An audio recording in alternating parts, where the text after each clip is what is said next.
నాకు ఆ వెయిటర్ గడ్ వచ్చి ఆర్డర్ తీసుకున్నప్పుడు వారి దగ్గర వచ్చే స్మెల్కి నాకు అసలు తినబుద్ధి కాలే. ఇంకా లేచి వెళ్ళిపోయి ఇన్ఫ్లుయెన్సెస్ ఈ మధ్య కాలంలోని ఇన్ఫ్లుయెన్సెస్ ఏ విధంగా ప్రవర్తిస్తున్నారో మనం చూస్తున్నాం. అయితే గతంలోని అలేఖ్య చిట్టి పికిల్స్ వాళ్ళ యొక్క కస్టమర్స్ని తిట్టడం కావచ్చు, ఇప్పుడు రీసెంట్గా ఈ సాధన అనే ఇన్ఫ్లుయెన్సర్ తన వీడియోస్ ప్రతి ఒక్కరికి కూడా సుపరిచితమే. తన డాన్సులు కావచ్చు, తను చేసే కంటెంట్ కావచ్చు, సో ప్రతి ఒక్కరిని కూడా ఆకట్టుకుంటుంది. అది తను బోల్డ్గా చేయడమా లేకపోతే ఇంక ఏ విధంగా చేయడం అనేది పక్కన పెడితే, నిన్నటి నుంచి కూడా ఒక వీడియో బాగా వైరల్ అవుతుంది. అంటే కేవలం ఒక వ్యక్తిని ఆడు ఈడు అనడం, వెయిటర్ని పట్టుకొని అలా తిట్టడం ఏంటి అసలు, మీరు అసలు ఇన్ఫ్లుయెన్సర్స్ అనుకుంటున్నారా లేకపోతే ఏమనుకుంటున్నారో, డబ్బు ఉంటే ఏదైనా సాగుతుంది అనుకుంటున్నారా అని చెప్పి ఆ వీడియో చూసిన తర్వాత ప్రతి ఒక్కరు కూడా కమెంట్ చేస్తున్న పరిస్థితి కనిపిస్తోంది. సో దీని గురించి మాట్లాడితే మేడం మనతో పాటు సోషల్ యాక్టివిస్ట్ మనోజ్ నామాల గారు ఉన్నారు. మ్యామ్ నమస్తే. సో ముఖ్యంగా ఇన్ఫ్లుయెన్సర్స్ ఈ విధంగా మాట్లాడడం కావచ్చు, అమ్మాయి పర్టికులర్గా వెయిటర్ని సంబోధిస్తూ ఎటువంటి రెస్పెక్ట్ లేకుండా అక్కడ స్మెల్ వస్తుందని చెప్పింది. దాని తర్వాత బాగా వైరల్ అయిపోయి జనాలు బాగా తిట్టేసరికి ఒక క్లారిఫికేషన్ ఇస్తూ మరొక వీడియో పెట్టింది. అయినా సరే జనాలు యాక్సెప్ట్ చేయట్లేదు. సో దీనికి ఏం చెప్తారు? ఫస్ట్ ఆఫ్ ఆల్, ఈ సాధన అనే అమ్మాయి ఇన్ఫ్లుయెన్సర్, అందులో ఎటువంటి సందేహం లేదు. ఆవిడ చాలా వీడియోలు చేస్తూ ఉంటుంది, వైరల్ అవుతూ ఉంటాయి. అది ఆధారం చేసుకొని నేను అనుకోవడం ఏంటంటే, కావాలనే ఆ మాట అంటే వైరల్ అవుతుంది అనేటువంటి భావంతో చేసిందేమోనని నాకు డౌట్ వస్తుంది. ఎందుకంటే ఈ మధ్య అందరూ చిట్టి పీకిల్స్ కానీ ఇవన్నీ కూడా బాగా వైరల్ అయ్యే వీడియోలు చేయటము, బూతు మాటలు తిట్టడం ఇవన్నీ చేస్తే, ఎవరో ఒక అతను ఆ చిట్టి పీకిల్స్ అమ్మాయికి ఏదో ఫోన్ చేసి రేట్లు ఎక్కువ ఉన్నాయి అన్నందుకు, మరి రేట్లు కూడా అదిరిపోతున్నాయి కాబట్టి ఆడు అన్నందుకు వాడిని నానా బూతులు తిట్టింది. తర్వాత వైరల్ అయిపోయింది. ఆవిడ ఇప్పుడు హీరోయిన్ లెవెల్కి వెళ్ళిపోయింది. రేపు మాపు బిగ్ బాస్లో కూడా కూర్చోబోతుంది. సో ఇలాంటి థాట్స్ పెట్టుకొని చెప్పి ఏదో వైరల్ అయిపోయి మేము ఫేమస్ అవ్వాలని చెప్పి ఇలాంటి దరిద్రమైనటువంటి ఆలోచనలు పెట్టుకుని ఇలాంటి ఒక వెయిటర్ని పట్టుకొని వాడు వీడియోని మాట్లాడడం ఎంతవరకు కరెక్ట్? నేను అనుకుంటున్నాను, కేవలము ఫేమస్ అయిపోయి బిగ్ బాస్కి వెళ్ళి ఏదో అక్కడ వెలగబెడదామనేటువంటి ఉద్దేశం తప్ప, ఈ ఇన్ఫ్లుయెన్సర్ ఈ సాధన అసలు మాట్లాడేదేదో ముందే చెప్పొచ్చు కదా. తాగుతున్నాడంటే అలాంటి వాళ్ళని రెస్టారెంట్ వాళ్ళు ఎలా పెట్టుకుంటారు? వాళ్ళు ఇష్టం పెట్టుకున్నారు, వచ్చేవాళ్ళు వస్తున్నారు, తినేవాళ్ళు తింటున్నారు. ఈవే ఉంటుంది అక్కడ ఎవరు లేరు, మేనేజర్ లేరు అన్నప్పుడు నువ్వెందుకు వెళ్ళి ఆర్డర్ చేసుకున్నావు? అలాంటి వాతావరణంలో నీకు ఇష్టం లేదు, ఆడ తాగాడు అనుకోండి, అక్కడ మేనేజర్కి ఎవరికో ఫోన్ చేసి, ఫోన్ నెంబర్లు ఉంటాయి కదా ప్రతి ఒక్కళ్ళకి, అంత ఫోన్ నెంబర్ లేకుండా అంత అనామకంగా హోటల్స్ ఏమి ఉండవు. ఎవరో ఒకళ్ళు ఉంటారు, మేనేజర్ లేకపోతే ఇంకొక అసిస్టెంట్ మేనేజరో ఇంక డిప్యూటీ మేనేజర్ ఎవరో ఒకళ్ళు ఉంటారు కదా. వాళ్ళకి నువ్వు చెప్పుండొచ్చు, సార్ ఇట్లా నాకు ఇన్కన్వీనియంట్గా ఉంది, మీ రెస్టారెంట్లు ఇలా మెయింటైన్ చేయడం కరెక్ట్ కాదు, పబ్లిక్ ఇబ్బందిగా ఉంటుంది మరి నాలాంటి వాళ్ళు వచ్చినప్పుడు. ఎందుకంటే ఈవిడ సోఫిస్టికేటెడ్ ఉమెన్ కదా, పెర్ఫ్యూమ్స్ అన్నీ వేసుకొని వెళ్తుంది. ఆడేమో పాపం కష్టం చేసుకున్నాడు, పొద్దున్నుంచి ఎలా ఉంటాడు, ఏదో ఒకరోజు చెమట స్మెల్ వచ్చి ఉంటుంది. అది బేస్ చేసుకుని చెప్పి వాడు వీడని మాట్లాడడం కరెక్ట్ కాదు. ఎందుకంటే ప్రతి ఒక్కరు వాళ్ళ వృత్తిని బట్టి వాళ్ళని మనం గౌరవించక తప్పదు. వాళ్ళు లేకపోతే నీకు అక్కడికి పోతే సర్వ్ చేసేవాళ్ళు ఎవరు ఉంటారు?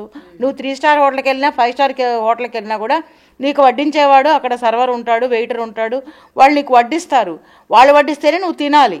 వాళ్ళ దగ్గర వాసన గురించి వాడు అంత పక్కన వాడు వచ్చి ఇప్పుడు నిలబడ్డాడు నీ దగ్గర. సో ఇవన్నీ ఏంటంటే ఈ మాటలన్నీ మాట్లాడడం నేను కూడా వాడు అనకూడదు. ఆ అబ్బాయి అంటాను, ఆ అబ్బాయి వచ్చి నిలబడ్డాడని పక్కన, మరి అంత పక్కన నిలబడేదాకా నువ్వేం చేస్తున్నావు? నీకు నచ్చలేదు, యాంబియన్సే నచ్చలేదని నువ్వు రెండోసారి వీడియోలో చెప్పేటప్పుడు మరి ముందే ఎందుకు ఆ మాట నువ్వు అక్కడ అసలు ఎందుకు వెళ్ళావు? నచ్చలేదు, బయటకు వచ్చేయాలా?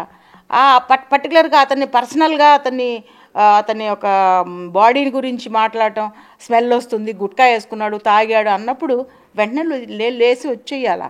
ఎందుకంటే అతను ఎప్పటి నుంచో అక్కడ ఉద్యోగం చేసుకుంటున్నాడు. ఈరోజు నువ్వు ఇచ్చిన స్టేట్మెంట్ అక్కడ పోయేవాళ్ళు పోకుండా మానరు కదా. సో అక్కడ మేనేజర్ లేకపోతే ఎవరికైనా కంప్లైంట్ చేస్తారు, ఈ యాంబియన్స్ నాకు మంచిగా అనిపించట్లేదు, మీది కొంచెం సరి చేసుకోండి.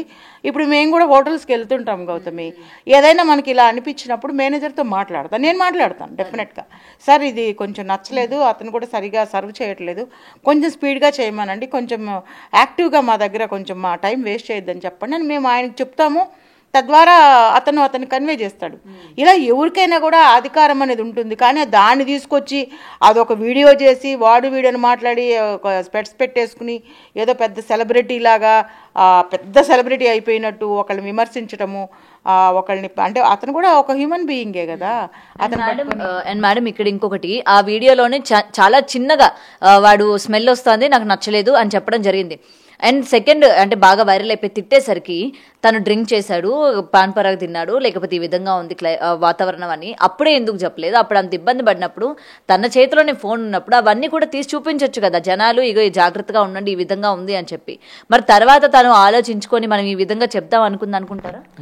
అలాంటివన్నీ కూడానమ్మా ఇప్పుడు మనం చాలా చోట్లకి వెళ్తూ ఉంటాం గౌతమి, హోటల్కి వెళ్తున్నాం, దాన్ని తీసుకొచ్చి పబ్లిక్లో పెట్టడం అనేది ఎంతవరకు కరెక్ట్? ఏదైనా ఉంటే అక్కడ చెప్పాలి, అక్కడ మాట్లాడాలి, ఆ అబ్బాయిని కూడా విమర్శించవచ్చు, బాబు నువ్వు ఇలా డ్రింక్ చేసి సర్వ్ చేయడం కరెక్ట్ కాదు, పబ్లిక్కి చాలా ఇన్కన్వీనియంట్ ఉంటుందని చెప్పి నువ్వు అక్కడే ఒక దాన్ని ఏమంటారు ఫీడ్బ్యాక్ రాసేసి నువ్వు రివ్యూస్లో కూడా పెట్టుకోవచ్చు. అలా వాళ్ళకి సంబంధించిన ఒక సైట్ ఉంటుంది, దాంట్లోకి వెళ్ళి నువ్వు చెప్పొచ్చు. కానీ ఈరోజు మళ్ళీ మాడిఫికేషన్లోకి వెళ్ళిపోయి నేను ఇలా అన్నాను, అది బాగా వైరల్ అయింది అంటే వైరల్ అవ్వడానికే నువ్వు ఆ మాట అన్నట్టుంది. కానీ నిజంగా నువ్వు బాధితురాలు అంటే అతని ద్వారా నువ్వు ఆ స్మెల్ భరించలేనంతగా నీకేం అనిపించి ఉంటుందని నేను అనుకోవడం లేదు. అది వైరల్ అవ్వడానికి మళ్ళీ ఇంకొక వీడియో చేసి మాడిఫికేషను, తాగున్నాడు మళ్ళీ ఇంకా ఏంది గుట్కా వేసుకున్నాడు అని చెప్పడం అంటే, ఎవరో గుట్కా వేసుకుంటారు వాళ్ళకి నిద్రలు పట్టక, వేరే దేశాల నుంచో వేరే స్టేట్ నుంచి వచ్చి కష్టపడి పనిచేసేవాళ్ళు ఏదో వేసుకొని ఉంటాడు, స్మెల్ వచ్చి ఉంటుంది, దాన్ని అక్కడ సాల్వ్ చేయాలని చెప్పి అద్దిచ్చి మీడియా అంతా ప్రచారం చేసుకోవడము, వీడియోలు పెట్టడము, అది వైరల్ అయిందని చెప్పి తన్నోటుకుంటూ తనే చెప్తుంది. కాబట్టి కేవలం వైరల్ అయ్యి దీని ద్వారా పాపులర్ అయ్యి ఏదో బిగ్ బాస్కి వెళ్ళాలని అనేటువంటి ఉద్దేశం తప్ప వేరే కనిపించట్లేదు. అయినా ఇలాంటి వాళ్ళందరినీ బిగ్ బాస్కి తీసుకొచ్చి ఏం చేయాలనుకుంటున్నారో నాకు అర్థం కాలేదు. బిగ్ బాస్ ఏం పెద్ద ఫేమస్ షో ఏం కాదు ఇప్పట్లో, దాని గురించి చాలా కామెంట్స్ ఉన్నాయి, కాంప్లిమెంట్స్ అయితే పెద్దగా ఏం లేవు. ఎందుకంటే అక్కడ ఎంత దరిద్రంగా ఉంటుందో ఏమేమి జరుగుతున్నాయి అనేది పబ్లిక్ అంతా తెలుసు.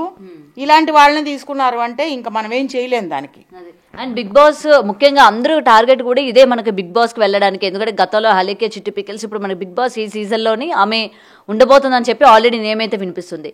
సో ఆమెని ఆదర్శంగా కావచ్చు, లేకపోతే ఆమె వెళ్ళింది కదా మనం కూడా అలాంటి కంటెంట్ చేస్తే వెంటనే మనల్ని బిగ్ బాస్లోకి తీసుకుంటారు అంటే మెయిన్ ఈ బిగ్ బాస్ అన్నది టార్గెట్గా పెట్టుకున్న వాళ్ళకి ఏం చెప్తారు? అదేం చెప్తున్నాను కదా, ఏదో అంటారు కదా, అంతా దరిద్రంలోకే వెళ్ళాలనుకుంటున్నారు. కాబట్టి అలాంటి ఉద్దేశంతోనే ఎక్స్పోజింగ్ వీడియోలు చేయడము, తాను పబ్లిక్ చేసుకోవడము, అంటే ఏ రకంగా కూడా ఒక పెర్ఫార్మెన్స్ ఓరియంటెడ్గా చేసి పబ్లిక్లో ఒక మంచి పేరు తెచ్చుకుందాం అనేటువంటి ఉద్దేశం లేదు. నెగటివ్ చేసి పబ్లిక్ అయిపోయి దీని ద్వారా బిగ్ బాస్కి వెళ్ళాలి అనుకుంటే ఈవెన్ ఆ అలేఖ్య చిట్టి పికిల్స్ని ఈవిడ ఫాలో అయింది, ఈవెన్ని ఇంకొక అమ్మ తల్లి ఫాలో అవుద్ది, ఆ తర్వాత ఇంకొక ఆమె ఫాలో అవుద్ది. ఇలా అన్పాపులర్ అవ్వాల్సిన వాళ్ళు పాపులర్ చేసుకొని వాళ్ళు బిగ్ బాస్లో సెలెక్ట్ అవ్వడం అనేది చాలా విచారకరమైన విషయము. మంచి వాళ్ళు, మంచి ఫేమస్ సెలబ్రిటీస్, మంచి టాలెంట్ ఉన్న వాళ్ళందరూ చాలామంది ఉన్నారు. మరి బిగ్ బాస్ ఇలాంటి వాళ్ళని ఎందుకు తీసుకుంటున్నారు అనేది ఆ బిగ్ బాస్ షో చేసే వాళ్ళకి తెలియాలి. దానిని బ్యాక్గ్రౌండ్లో అందరికీ తెలుసు ఏముందో ఏం జరుగుతోంది అనేది. మరి ఈవిడ ఆల్రెడీ సెలెక్ట్ అయింది అంటున్నారు కాబట్టి ఇంకెందులోకి వెళ్ళాలనుకుంటుందో మరి మనకు తెలియదు. సో ఇలాంటి వాళ్ళని ఎంకరేజ్ చేయడం, ఎంటర్టైన్ చేయడం కరెక్ట్ కాదు. అందరి చేత బూతులు తిట్టించుకుంటుంది బాగాను. సో అది ఎంతవరకు కరెక్ట్? ఒక ఆడపిల్లగా ఉంటూ ఇలా పబ్లిక్ అవ్వాలని కోరుకోవడము అమ్మాయిలకు అస్సలు కరెక్ట్ కాదని నా అభిప్రాయం. For more videos like this, subscribe Big TV channel.